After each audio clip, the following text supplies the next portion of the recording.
आणि त्यामुळे जे काही सोयाबीन पीक मुख्य पीक होते, सोयाबीन असो, कापूस असो, उडीद असो, तूर असो, मूग असो, ते समजे जमीनदोस्त झाले आणि शेतकऱ्यांना पुन्हा एकदा फटका बसला. त्यामुळे शेतकऱ्यांना हा पीक विमा आता म्हणजे की सरसकट देण्यात येत आहे. शेतकरी मित्रांनो, काही शेतकऱ्यांनी पीक विमा भरला होता, काहींनी भरला नव्हता. त्यांना पण हा पीक विमा मिळेल असे सांगण्यात येत आहे. आता शेतकरी मित्रांनो, राज्यातील 34 जिल्ह्यातील सरसकट शेतकऱ्यांना पीक विमा मिळणार आहे.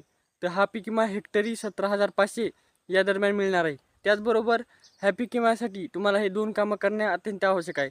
पहिले म्हणजे की आधार कार्ड बँकला लिंक केलेले पाहिजे आणि दुसरे म्हणजे की KYC कंप्लीट पाहिजे. जर KYC केली नसली तर तुमचे आधार कार्ड पैसे तुमच्या बँकमध्ये ट्रान्सफर करीत नाही आणि त्यामुळे तुमचे पैसे अडकून बसतात. तुम्हाला वाटते पीक विमा आला नाही. अशा प्रकारे बरेचसे शेतकऱ्यांचे पैसे रिटर्न जात आहेत, बरेचसे शेतकऱ्यांचे पैसे अडकत आहेत. तर हे काळजी तुम्हाला घ्यायची आहे. त्याचबरोबर शेतकरी मित्रांनो, बऱ्याचशा शेतकऱ्यांची काय अडचण आहे की त्यांनी आधार कार्ड लिंक आहे का नाही हे पाहिलेलं नाही. तर ती बी लिंक आपण बँकमध्ये जाऊन पाहायचं आहे. जर आधार कार्ड लिंक नसेल तर लिंक करून घ्यायचं आहे. आणि त्याचबरोबर पुन्हा एक कागदपत्र म्हणजे की फार्मा आय डी नसेल तर तुम्हाला कोणताच पीक विमा